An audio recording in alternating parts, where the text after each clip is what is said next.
This episode of Love Thy Neighbourhood is brought to you by FreeNow, the mobility super app. Like all kings, the King of London loves his luxuries.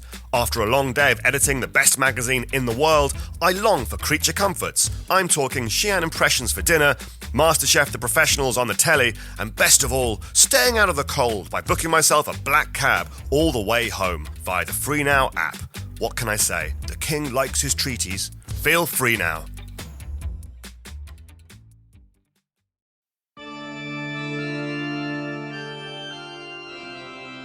It was going fine as the cloth went down and down, but then suddenly it snagged on his willy and everyone kind of went, what? Everyone does a double take.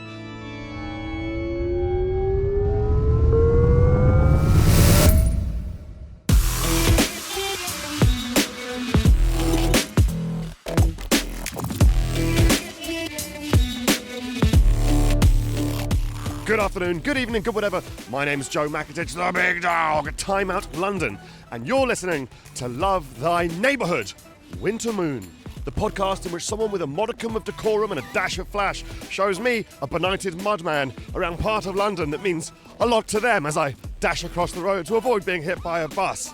One area, 4 locations, to which they would give their own 5-star rating if they could. But they can't, of course, because that's what we do. When we like something, we have the raw ingredients of the phenomenon bubbling up through a sort of filtration device, and it percolates through the granules of our editorial expertise, leaving at the very end of the process a nice hot black cup of review, a 5-star review. Does that make sense? I think perhaps it does. These things are getting increasingly abstract, but we are going to stay with them for the moment. Today, we are in not an abstract concept, but a storied, historical, interesting part of London, the southeast of London to be precise. It is Greenwich, the home of time, as it's known. Lots of other things as well. Astronomy, it's a World Heritage Site because of all the very impressive buildings that are around here. Classical buildings, a lot of Rococo stuff, a lot of, I think, Baroque stuff on the inside going on. I'm throwing around architectural and design terms because today's guest is someone that I hope is going to do the same. It is the monarch of maximalism and the cavalier of the debonair, Laurence Llewelyn-Bowen, an absolute legend in our lifetime. This guy's been on RTVs for the best part of 3 decades. Famous initially, of course, for Changing Rooms on the BBC and then Channel 4, when he went from place to place, ruining people's homes with their permission. That's not exactly what happened, of course, but that was where the enjoyment, I think, lay for a lot of people watching. Since then, the number of sort of TV shows and things he's been a part of, mostly to do with interior design, but not always. He's done the panel shows and chat shows and things like that. Too many to name. He's written books as well, often touching on the subjects that he's best known for, which is a sort of over-the-top, as I say, sort of dandyish approach. It makes sense that he would have chosen somewhere like this, which is so sort of grandiose and over the top. And don't forget, The Ideal Home Show, which, by the way, has been going for something like 125 years. He makes an annual appearance there. I imagine it's very much like a sort of like a feudal lord appearing around his serfs. Everyone falls to their knees. Everyone's very grateful to see him, and you can see him there as well. I think it's turning up at the Olympia, London, from March the 22nd for 2 weeks. Anyway, can't wait to hear what he makes of this. I think I can see his impressive silhouette on the horizon right now. So let's go and say hello.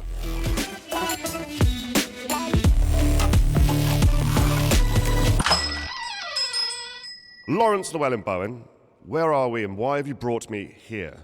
We're in the Queen's House in Greenwich, and we're in the Central Hall. Makes it sound rather suburban, doesn't it? Central Hall. It should be something bigger, like the kind of the classical vestibule or whatever. That sounds good. But the years we lived in Greenwich, the sheer kind of voluptuous density of architecture that surrounds you, and architectural history that surrounds you, and I suppose in a sort of a funny way, that kind of drew us here in the first place, although both of us grew up in South London.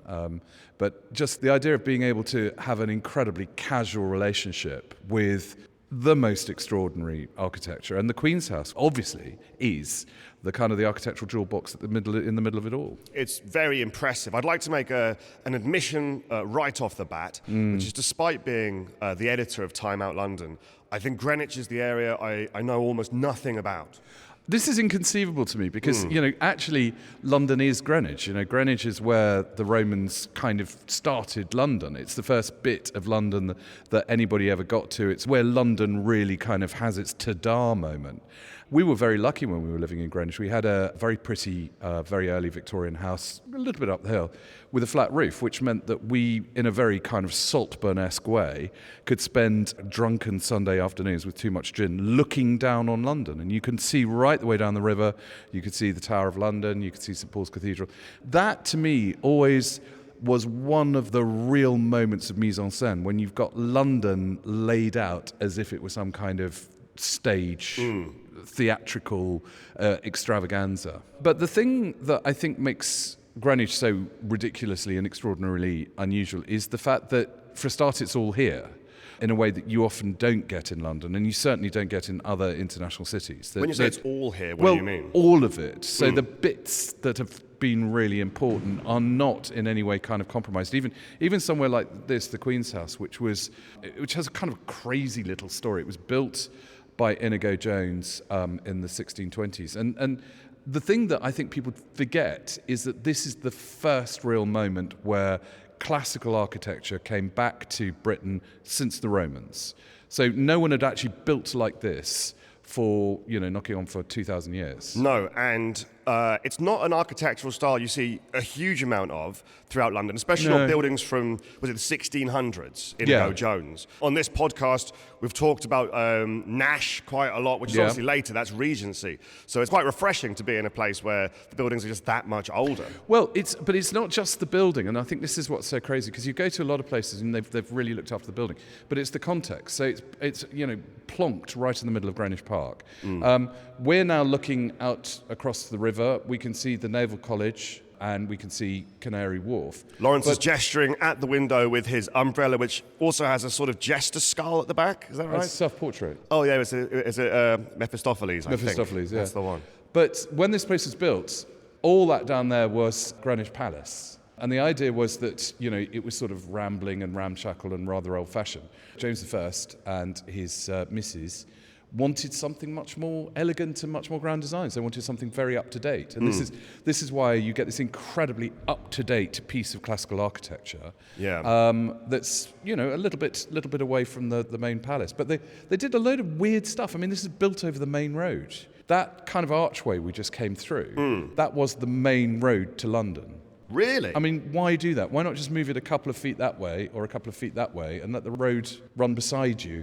Yeah. You always want your stories, your anecdotes about sort of palaces being built. You do always want some sort of like batshit, inexplicable... weirdness. Yeah, weirdness. Yeah. My God, yeah. It's such a lovely building. Can you remember having seen like, what they put on sort of exhibitions in here and things? Yeah, well, actually, so when we moved here, there was an enormous refurbishment. And it was quite controversial because it was so over the top, and there was an enormous amount of comment at the time with people saying it looked like I'd done it, if only. But everything was done in very, very high 17th century style, where they absolutely adored colour, and it was big on oranges and fringing and all sorts of bits and pieces. But it's been a big part of our lives. So we had our first anniversary party here. That's lovely. Yeah, 1990, we had a big party in here with these enormous urns full of crudities. But more than that, I mean, most weekends when the children were little, when my daughters were little, we'd leave mum in bed, just sort of having the Saturday morning off, leaving her in a cloud of last night's gin and full ashtrays, which was the reality. She's alleged that she was going to go and do some gardening, but probably not. Yeah, and we'd find stuff to do, which normally meant hanging around Greenwich Market and buying useless toot. But then also would mean sort of running around the Queen's House with both my overexcited small daughters pretending to be princesses, and they've never changed. So this amazing building and these grounds do actually have very, very sincere, lovely memories for you. Hugely. I mean, and I think this is one of the things that makes it so powerful to me, is the fact that it is that sense of huge, personal memory. It's not just, oh, it's a lovely place and it's great. Actually, we treated these incredibly beautiful, very venerable structures in an appallingly offhand manner.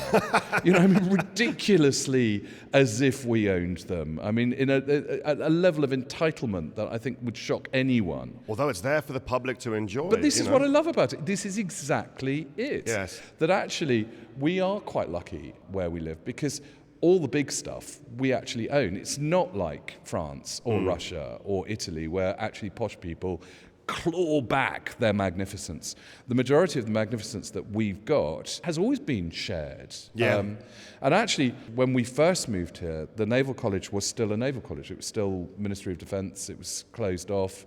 That was one of the big innovations, was when it became part of the Royal College of Music, and the Navy was still there, but there were less bell-bottoms They pivoted, per square inch. Yeah, pivoted from naval warfare to dramatic arts. And then, of course, films. Because just about every single film that you have seen over the last 20 years that needs to look like it's in Venice or Paris or somewhere other than London will be filmed here. Yeah, I did read that. I think it's the most filmed location in the world or something like that. It is, and they were super clever right from the outset. You've got kind of like an architectural theme park. It's a bit like Disney from one end of Georgiana to the other. So, and the most recent one that most people would have seen here is Napoleon, which is crazy. There's Napoleon, taking over France and, doing this in Paris and doing. Oh no, it's all Greenwich. I had no idea. I've seen that Greenwich. in the cinema. It's in Greenwich. It's all either Greenwich or Blenheim Palace. Yes, yeah. I knew that there was one of the big Marvel ones. The sort of confrontation at the end was filmed around here. Yeah. But I didn't know Napoleon as well. Yeah, wow. yeah. That's what you're saying. I suppose that is the grand designs, isn't it? Because it can look like Paris. It can look like wherever. The width of the boulevards and because again the context has been maintained, and I think again this is one of the big things is that you've got Greenwich Park rising up behind you, you've got the Thames just down there, so it does go from absolutely from Thor to Napoleon. I was going to say it hadn't occurred to me before hearing you talk about this place that actually in the same way that musicians are often the product of where they've grown up or where they sort of spent their young lives, you're the product of here in a way. I think we should, I mean, we are all, to a certain extent, the product of somewhere. But, for sure. And I think I will hold my hand up and say that I probably went out of my way to find the right context to be the product of, which I think is something that people should do more often. Certainly my children are very much the product of this. Cecile, she's a fantasy novelist. She's on her fourth novel now. Oh, brilliant. And in fact, we were here last year because the third novel is a very swashbuckling tale of Elizabethan lady pirates. Oh, amazing. And the things they get up to with each other's wooden legs is quite extraordinary. There's one thing, watching your children mature, and she's now nearly 30, but, having to read their sex scenes. Yes. In any case, it'd be great to move on to the second location. How does that sound? Why not? Let's do it. All right, lead the way, yeah.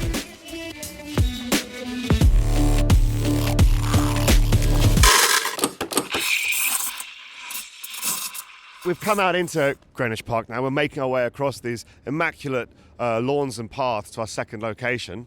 Sun's out as well. You're bringing it alive. You really are. You're painting with words. I think after 20 episodes, I'm starting to get the hang of it slightly. You're getting your way there. Yeah. Very kind of you to say, though. I mean, you are a broadcast professional, a broadcast legend. I doubt Polished even begins to cover it. Do you remember what your first time sort of auditioning was like in front of a camera? Yes. I mean, the Changing Rooms audition was quite famous. I was in such a hideous mood about it. I really didn't want...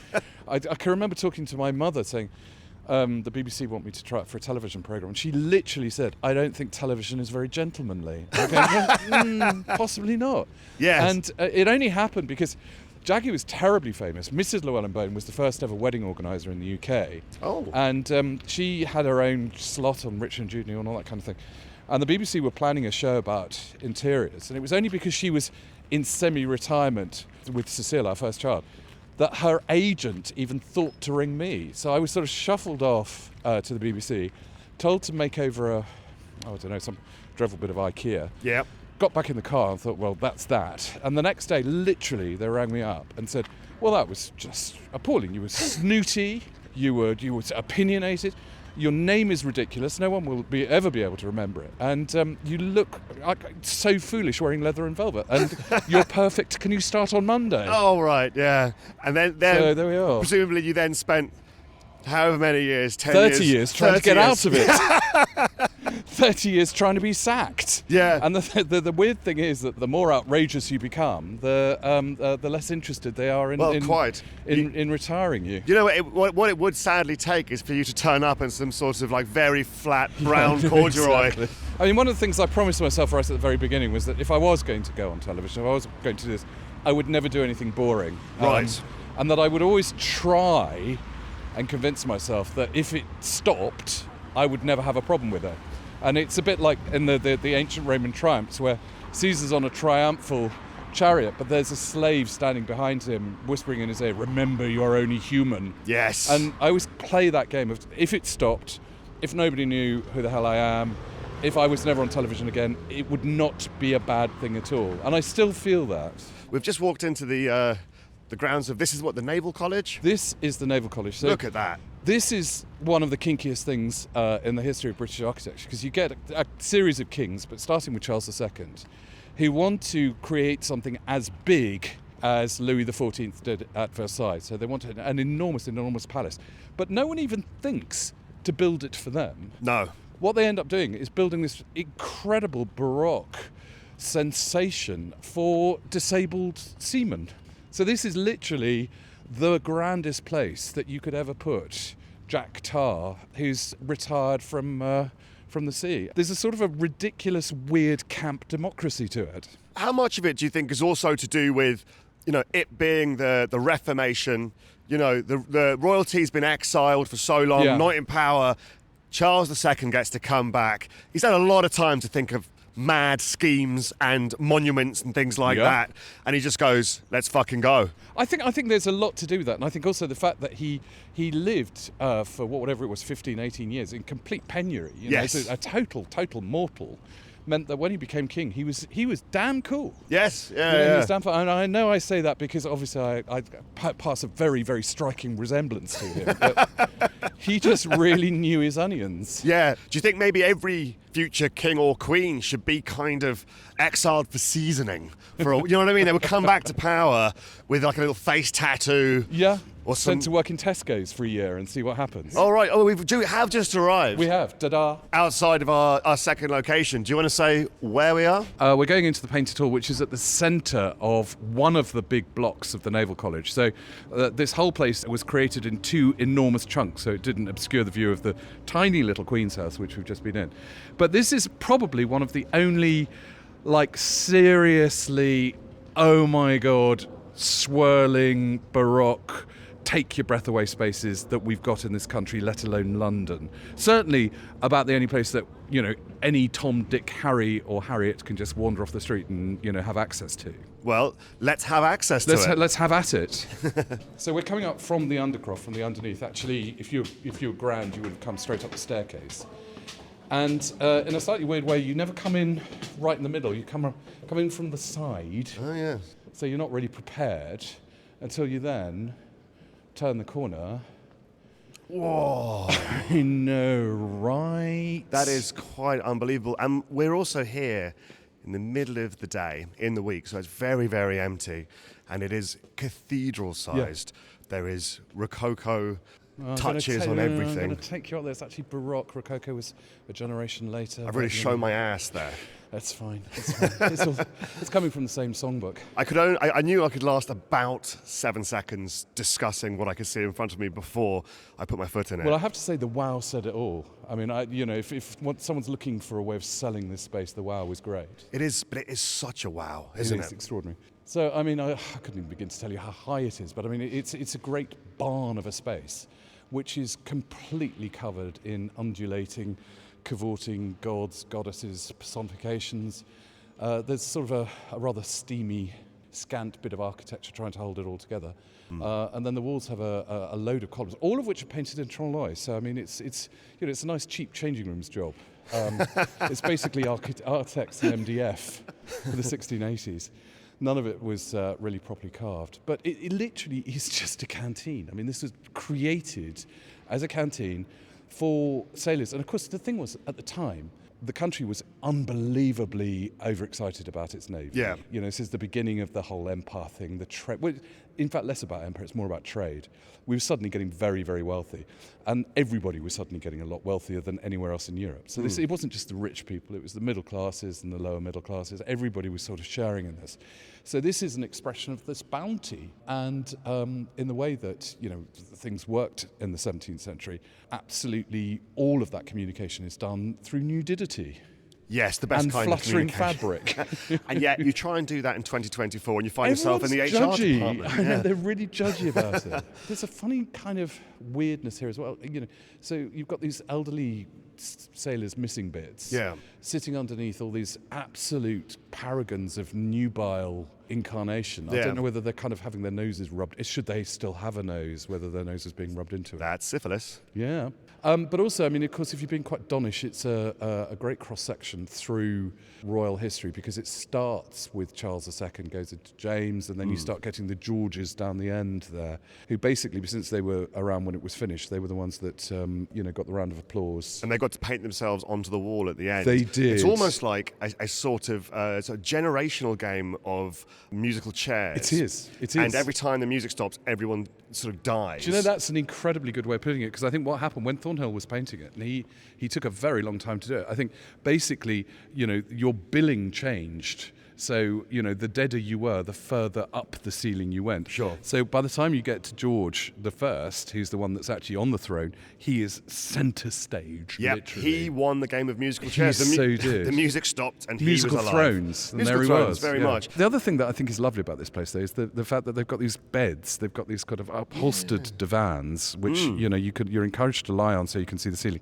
And then super cleverly, they've just got shiny bits of mirror, which you can push around, which means that you don't need to crane your neck. That's what it is. I was thinking this looks slightly druggy to me.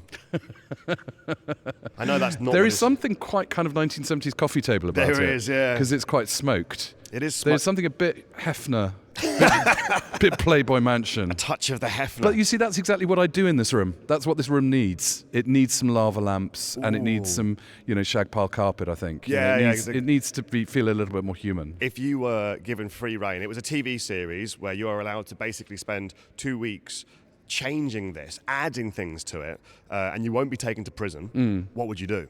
Well, I'd sort the perspective out on most of the paintings, because that's not so good. Some of these goddesses are really not great from below. But of course, it's something that we in this country would never, ever, ever even dream of. It's a bit of a shame, because actually I go to Versailles quite a lot. My son-in-law, he has a company where he's redoing the Marie Antoinette's library at the moment. We go there and have it more or less to ourselves.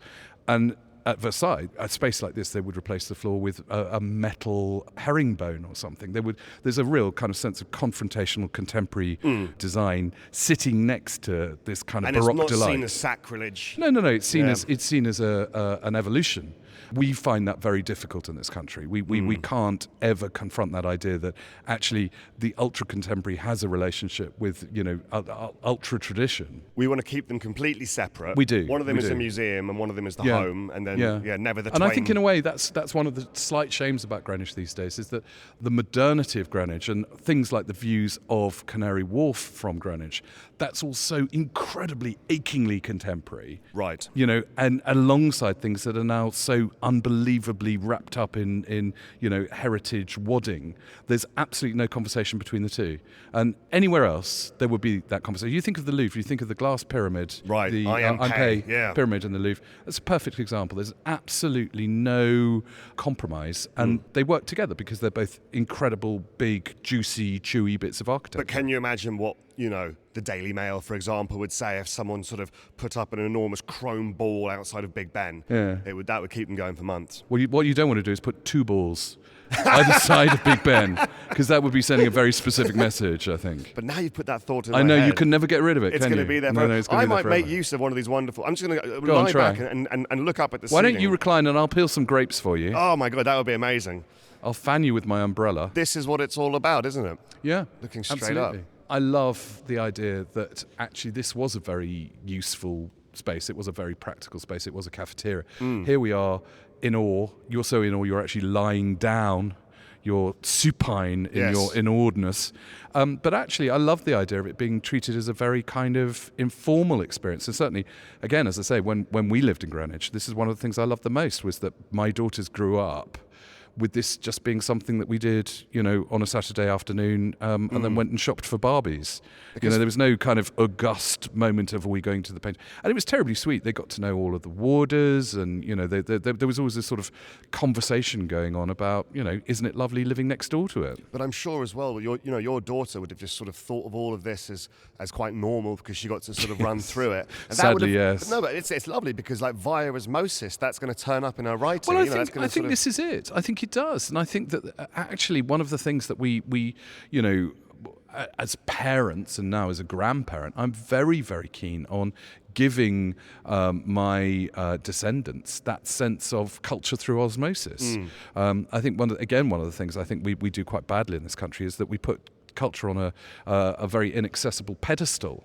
Or we find it so worrying we deride it and we say, we can't be done with culture. Actually, when you just hang out with it, you're on your way to the pub and you pop into a museum for 5 minutes. That's actually how culture should be. In any case, let's wheel ourselves out of here like a lot of noseless sailors and get to our third location. Yes.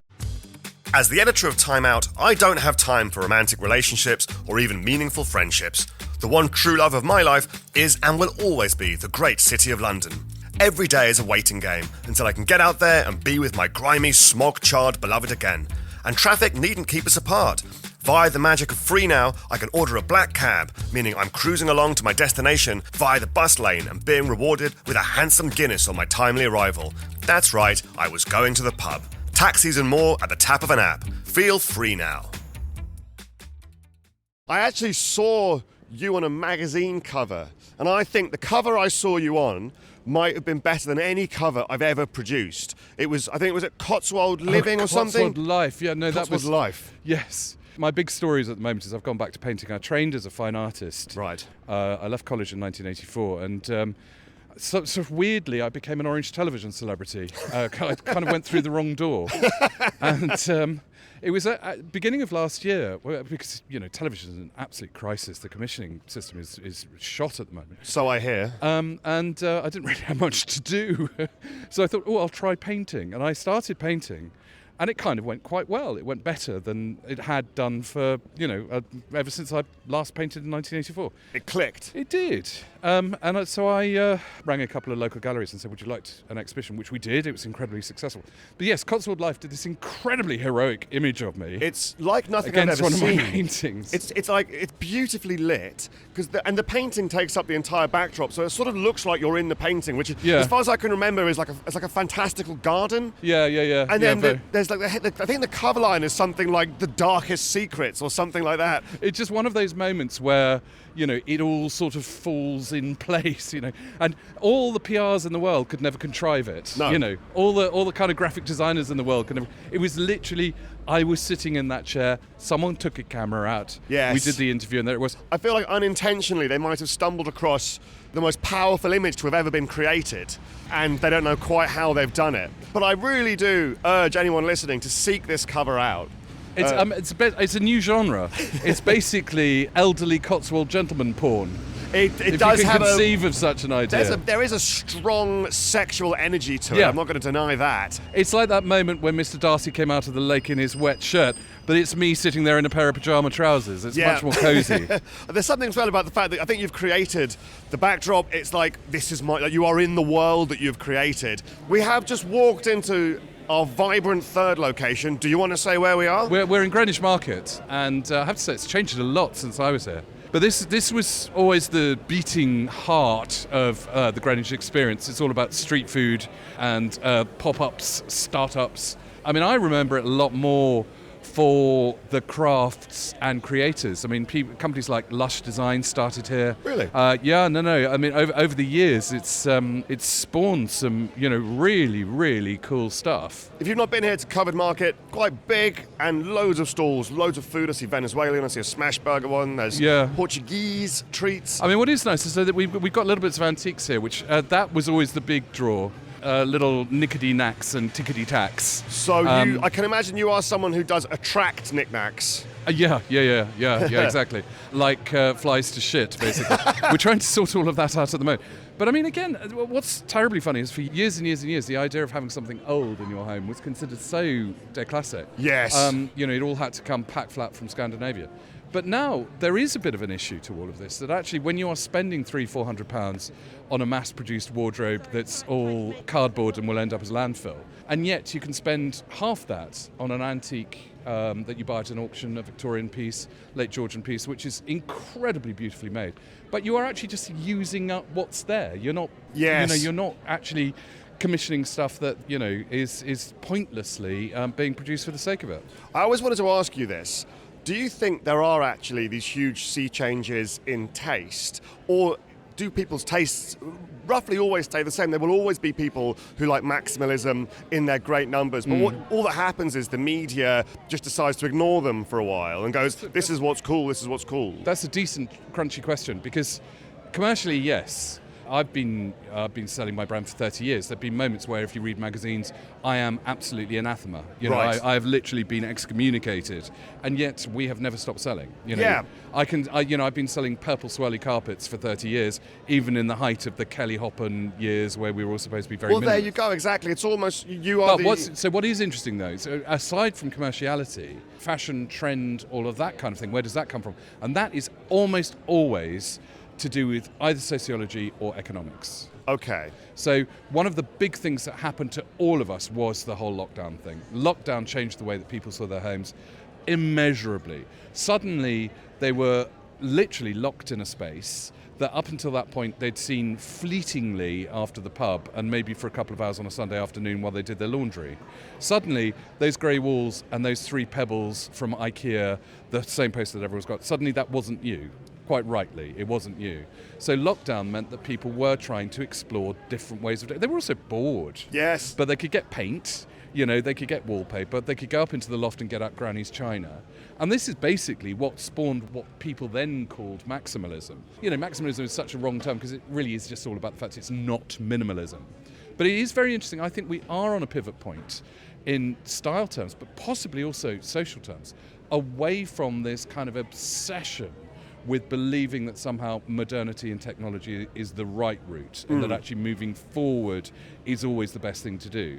I think we're beginning to question that, because actually when you see it historically, we've only been doing that for 100 years. The modern era is a very, very short phase and a very, very long history. Yeah, we shouldn't also allow our tastes and our direction to be entirely determined by 20 tech bros in San Francisco. No, absolutely. And in fact, this was one of the great things about so-called maximalism, was it came directly from social media. It didn't actually come from me. It didn't come from designer stores. It didn't come from magazines. I think you should claim it. Oh, well, I am the goat. I invented it, but 30 years ago. But it was something that actually just started because people did it, put it on Instagram, and everyone liked it. Yeah. And they liked it because it was a photograph of a dark green wall with a pink sofa rather than a morass of beige and 3 pebbles from IKEA. Yes. Well, before we leave, I want to find you something as a gift, I've decided. Oh, okay. Yeah, because I read a wonderful anecdote where you were saying you were given by your grandson a wonderful, small, what was it, a paper elephant. Yeah. And it means a lot to you because it's just from him and it's very, very sincere. Yeah, and again, it's shit. The shitness is very, very important. And look at this pipe cleaner art. Now, when is the last time you saw pipe cleaner art? Today. And before this, I don't know.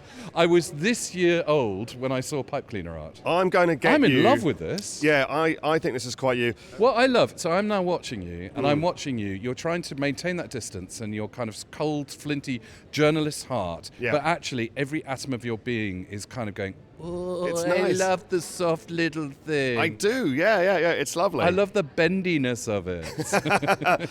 Well, what about a pipe cleaner hair clip? Now, this to me, That's more you. that is more me. Would it be okay to get one each? Yeah. Thank you very much. Separately or together? Definitely separately. Yeah, separately. We don't live together. We're not sadly. together.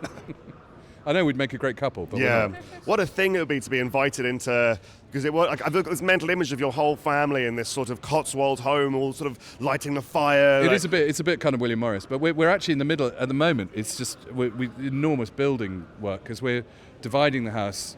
Hermione and her family are taking half the big house. We got the other half, and then we've built a house in the courtyard for Cecile.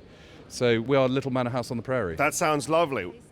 No, I'll pay together, please. Thanks. It's a Oh, gift. thanks, It's a gift. Dad. It'd be nice to get Thanks. Approved. Oh, I'm so touched by that. And there was I don't know if the listeners heard, but hidden within that there was a very vague invitation to come and live with your family briefly over there. So really looking Yeah. forward to developing that idea, wondering how I can fit in with the lovely picture you painted. fitting in is quite straightforward. You'll just need to wear a black suit and make sure you're standing at the foot of the staircase with a tray of gin and tonic at 6 o'clock every evening. Can do. So you've got Butler written all over you. Yeah, not the first person to say that. Wonderful. Well, let's move on to the last location.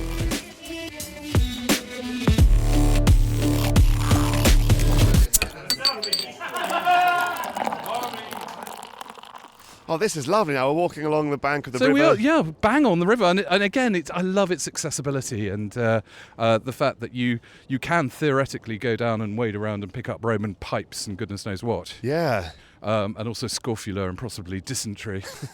And now we're looking back at the Naval College and the Queen's House and then up to Greenwich Park, literally from the river. So this is what you would have seen as a monarch if you'd alighted from your royal barge. Right, yeah.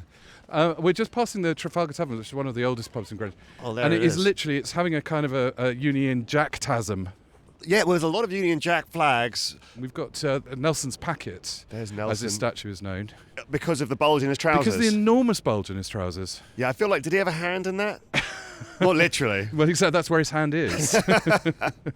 Yeah, I can remember when, in fact, I think I might have unveiled it. And there was a general kind of moment of, it was going fine as the cloth went down and down, but then suddenly it snagged on his willy. And everyone kind of went, what? Everyone does a double take. That's quite British as well, isn't it? No one sort of remarks But no on one it. says anything. Yeah. Well, no, he's in fine fettle there looking out to Isn't sea. he just? But this is the pub we're going to, which is old, but Yeah, has we're- done a very, very good job of making itself look much, much older. It looks lovely. Yeah, it is our fourth location. Do you want to give it a formal introduction? The Cutty Sark Pub.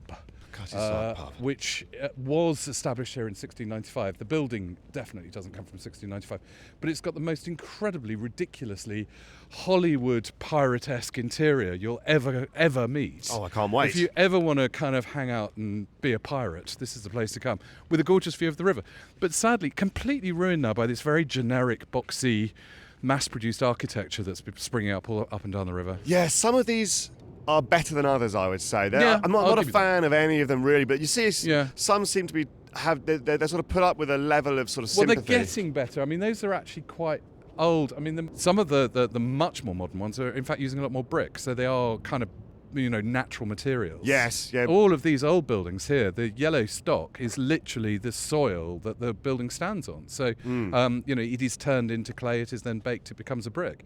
So these structures become, they become reefs. They become, literally part of the landscape, and they maintain their sort of presence. The older they get, the kind of the more flaky and natural they get. Whereas the modern stuff, which is all about extrusion and steel and glass, it's trying to deny entropy, which is something you can't do. You've got to grow old. Yeah, the reaper comes for us all. Yeah, Even the glass and steel of modern buildings. Definitely. Well, should we pop inside on that note?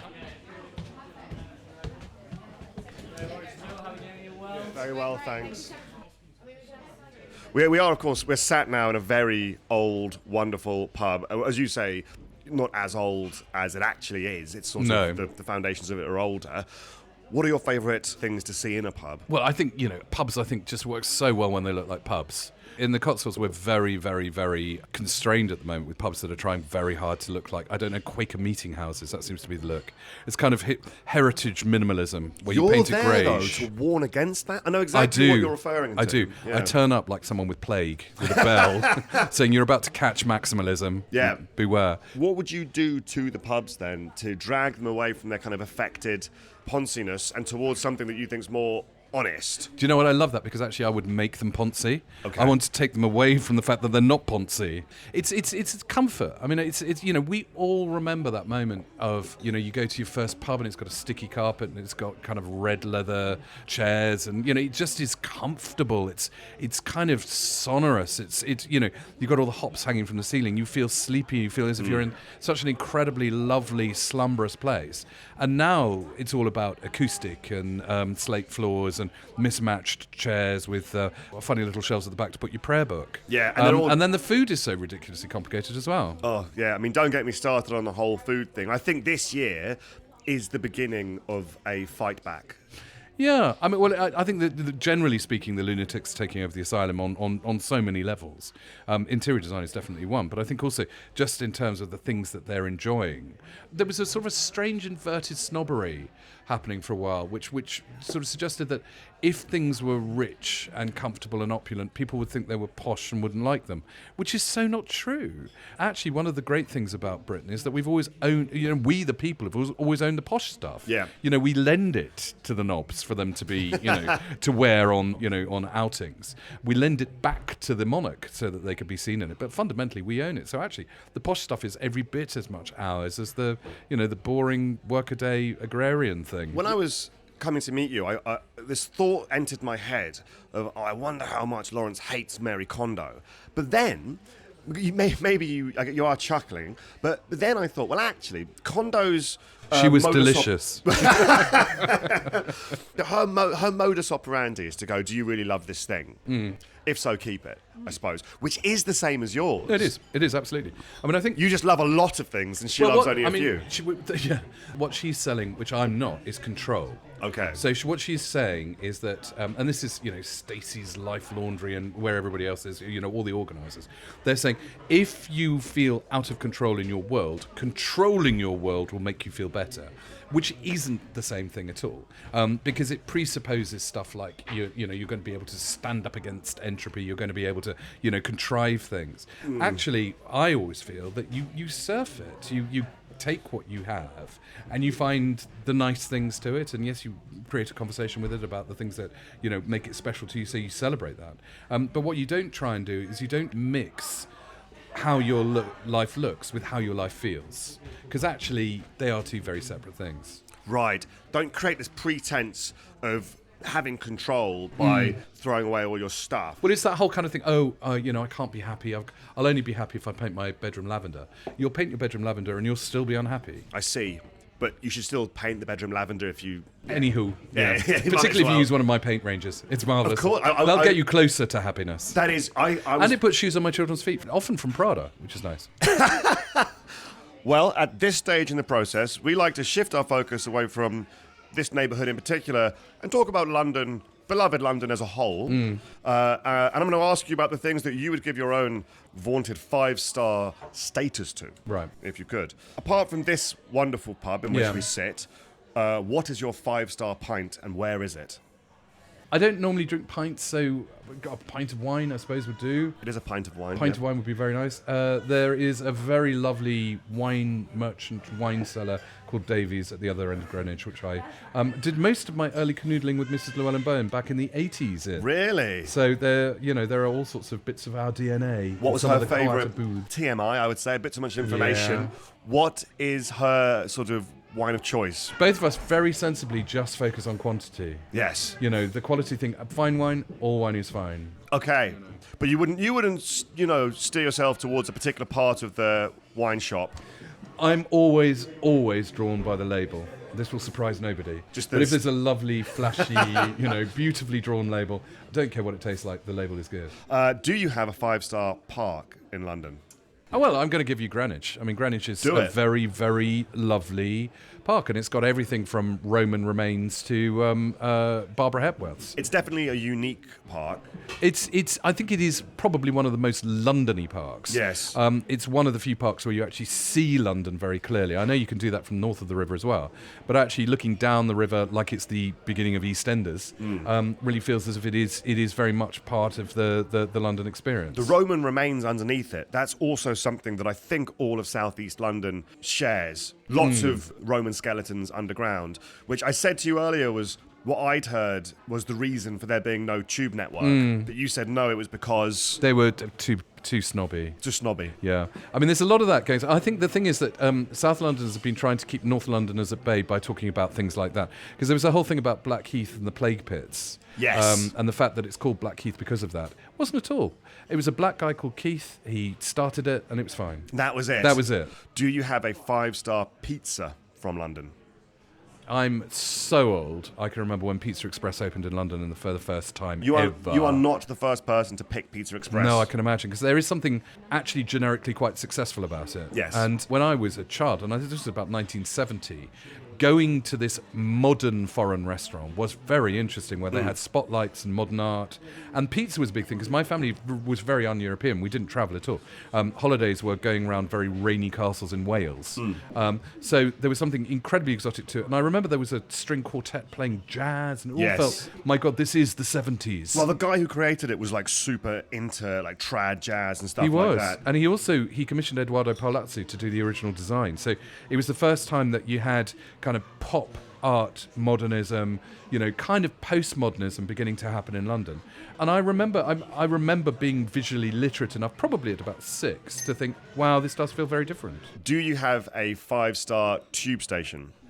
Sticking to the Paolazzi theme, weirdly, there's Tottenham Court Road, which is quite spectacular, where he did all the mosaics. Of course, but tubes is not, again, growing up in South London, tube was something you never really did. It only got as far as Clapham. Well, as an interiors person, what do you sort of think of the tube look itself?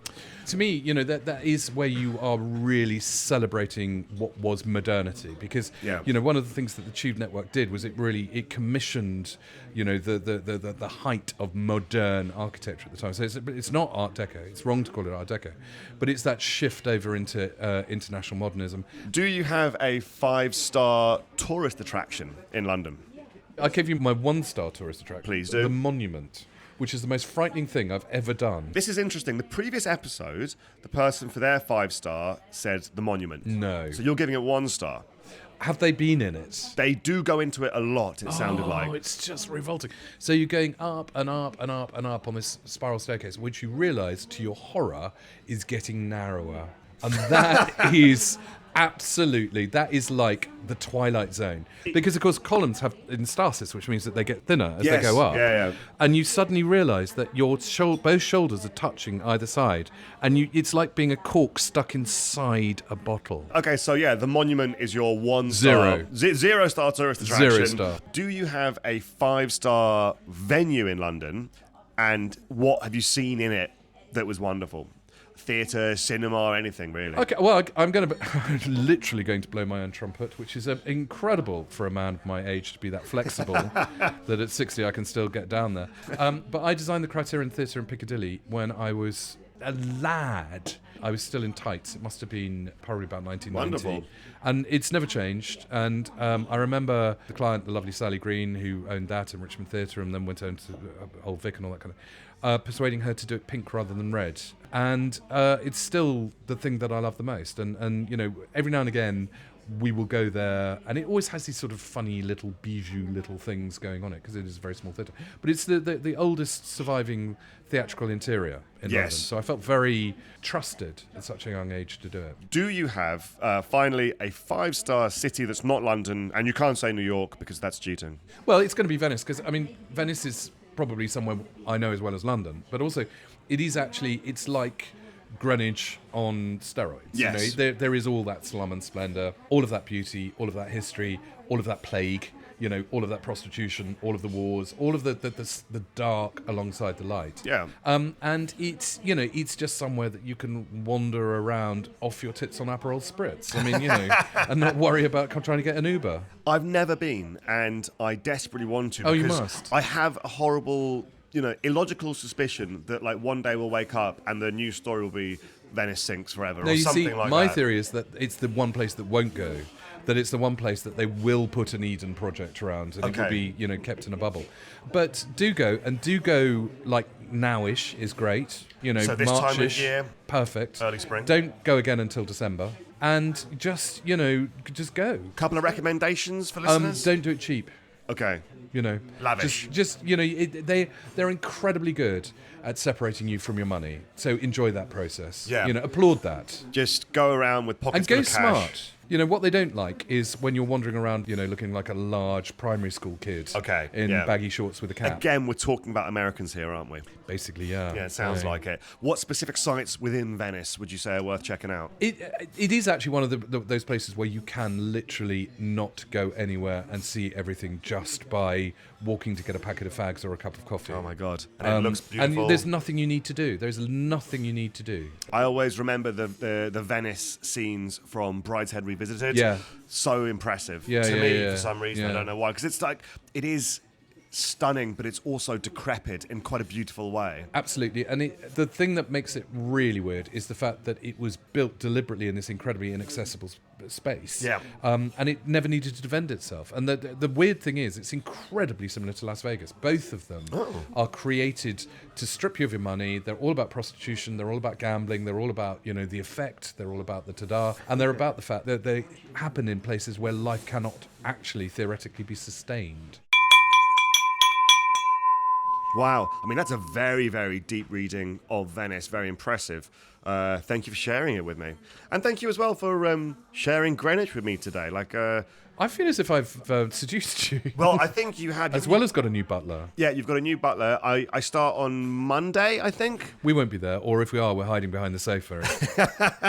But no, thank you for showing me around. As I said, never been to Greenwich, and I cannot imagine having a better friend and guide to show me the sights. Listen, I've spent the last 3 hours talking about myself. It's been heaven.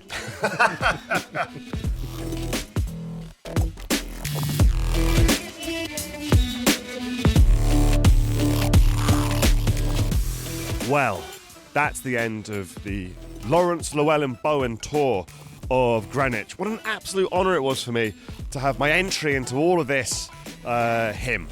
I couldn't ask for a better guide.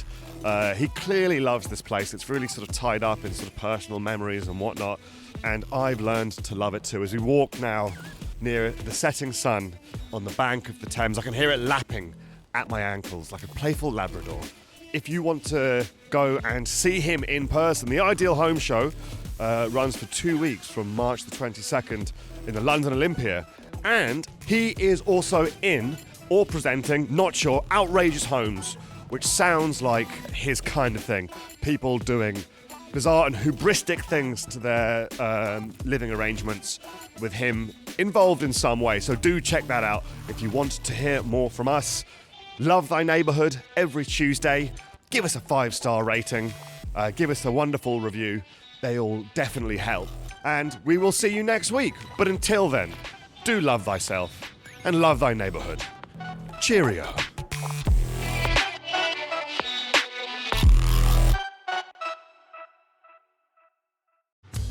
As any sports fan knows, a lot can happen in 4 minutes. A winning goal at the Emirates, a tide-turning comeback at a York Hall title fight. There's certainly enough time for my beloved QPR to take the lead and then flush it all down the toilet in another display of spineless mediocrity. And via Free Now, on average 4 minutes is also how long it takes to get a black cab.